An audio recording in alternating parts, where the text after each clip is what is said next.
Number 10. Demonic Mom. In 2004, 31-year-old Zakia Avery from Maryland killed 2 of her young children. She was convinced that her kids had been possessed and believed she was doing the right thing at the time when she tried performing an exorcism on them. Together with her roommate, Monifa Sanford, the women called themselves demon assassins. Avery believed that demons could enter a person's body and soul through the eyes, and if nothing was done to help them, that person would be doomed to an eternity in hell. They truly thought that they could cleanse the children of the evil that possessed them and save their souls. To do so, they used a serrated knife, and Avery's kids were found with multiple wounds on their bodies.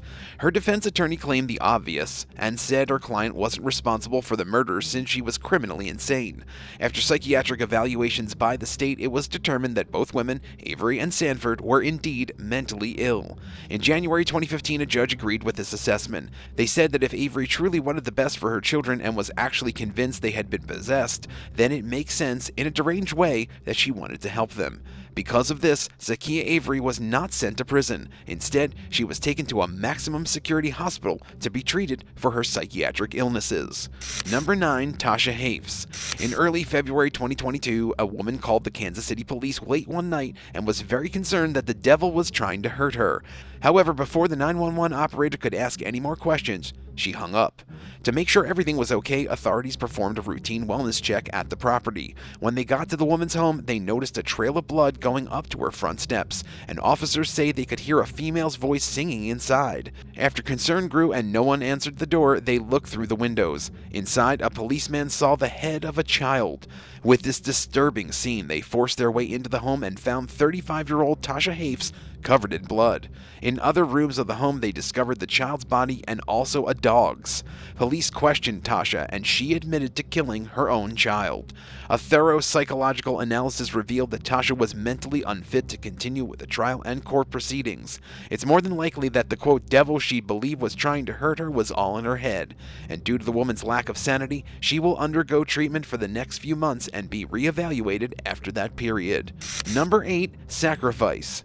In 2008, a gang of Satanists from Russia were accused of carrying out a sick, ritualistic, cult-like killing for the sake of their dark leader.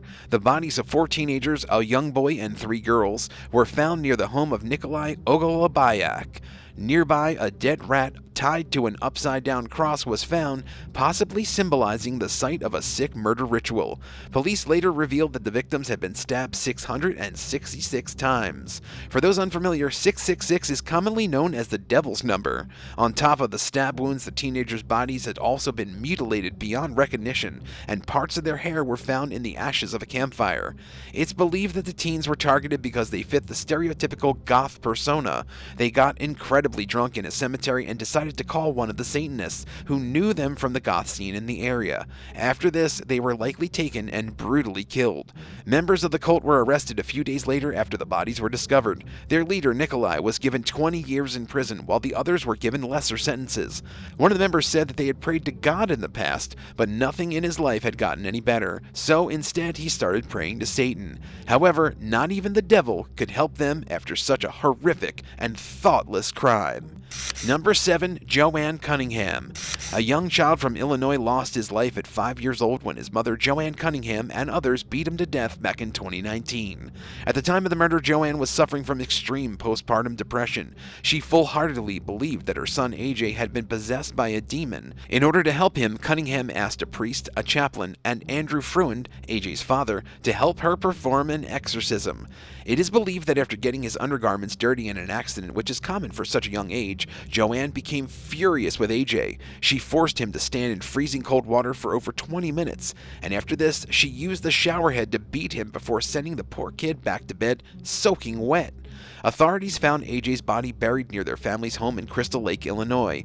JOANN received a 35-year prison sentence for her senseless crimes. She was not deemed mentally unwell at the time of the murder despite her severe depression.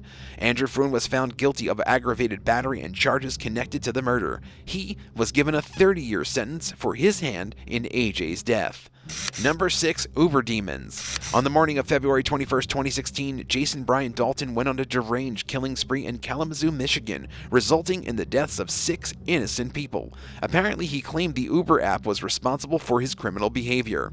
Jason defended his actions to law enforcement, claiming that the app had taken control of his mind, forcing him to kill people. He says that when he opened up Uber on his phone, a star symbol appeared and the head of a devil then popped up. He says this image forced him to do the terrible, dangerous things by taking over his entire body. Jason had only been driving using the app for less than a week when these strange things started happening to him. During his interrogation, officers noticed how little emotion Jason had while talking about his crimes. He claimed he was just a puppet doing the app's bidding, and said the only reason he didn't shoot the policeman who arrested him was because the app had let him go. The only time Jason expressed any remorse for his crimes when he spoke of the youngest victim he shot at, a 14-year-old girl who, luckily, survived. For the Uber murders, Jason Brian Dalton was sentenced to life in prison. Luckily, from behind bars, he likely won't be influenced by nefarious phone apps if what he said was even true. Have you ever met someone that actually worshiped the devil? Let us know in the comments, and while you're at it, hit that subscribe button. Number 5. Tommy Smith. In February 2015, UK teenager Tommy Smith stabbed 66-year-old Peter Churm so forcefully that his knife broke. The then 17-year-old suffered from paranoid schizophrenia, and later testified that he had been possessed by a demon when he attacked Mr. Churm. The old man refused to give the child the keys to his son's expensive car, so in turn he was stabbed over 10 times. Peter had one of his ears split in half, and the other had to be amputated. Despite his extensive injuries, Churm survived the sudden attack, but will forever be haunted by the random act of violence. Tommy was sent to a psychiatric hospital to receive treatment and an evaluation after the incident. He claims that he had no clue what he was doing during the attempted murder since the demon took over and denied all charges placed against him. It's believed that Tommy's mental health only got worse after he abused substances like alcohol and drugs. In court, the young man was acquitted of the charge of attempted murder but found guilty of causing bodily harm. Instead of going to prison, Tommy has been sent to a psychiatric facility for a period of time that is yet to be determined. Number 4. Possessed by the Devil. A murder case shook Cape Town, South Africa back in October 2013 when a 15-year-old was killed by a man allegedly possessed by the devil himself. While the death was shocking, the way Alajar Schwartz, who was only 17 at the time, murdered the child is what sent shockwaves throughout the community. He lured the boy to an old abandoned school, promising him that there would be marijuana the two could smoke there. Once inside, Schwartz strangled his victim, Lee Adams, then removed his head from his body so he could sell it to a spiritual shaman. After his arrest, Schwartz was evaluated by a forensic psychologist named Major Hayden Nibbs, who determined that the young man had psychopathic tendencies and was extremely manipulative. A pastor trying to support the murderer told the court that Schwartz had been possessed by demons. Since the killing, Reverend Cecil Begbie has converted Schwartz towards Christianity and claims to have exorcised all of the young man's demons. This testimony didn't hold up in a court of law, though. Because he was a minor at the time of the crime, Alajar Schwartz was only given 22 years in prison for the gruesome murder of Lee Adams. Number 3. Removing a demon. In 2020, 34-year-old Ethan Mast, his roommate Courtney Allman, and James and Mary Mast helped with the murder of 4-year-old child in Missouri. Missouri investigators found the little girl after her father, James, pointed to her body at the scene of the crime. He was covered from head to toe in bruises and other wounds. The girl's mother and another 2-year-old boy close by were also injured. Authorities were told Ethan and Courtney, the family's neighbors, were responsible. Apparently, Ethan and the woman had been visiting the home for several days, giving out beatings to the children. The father of the kids even claimed he himself had been a victim of the abuse. They were told that the kid's mom had a demon lurking within her, and that, if nothing was done about it, her children would also be at risk.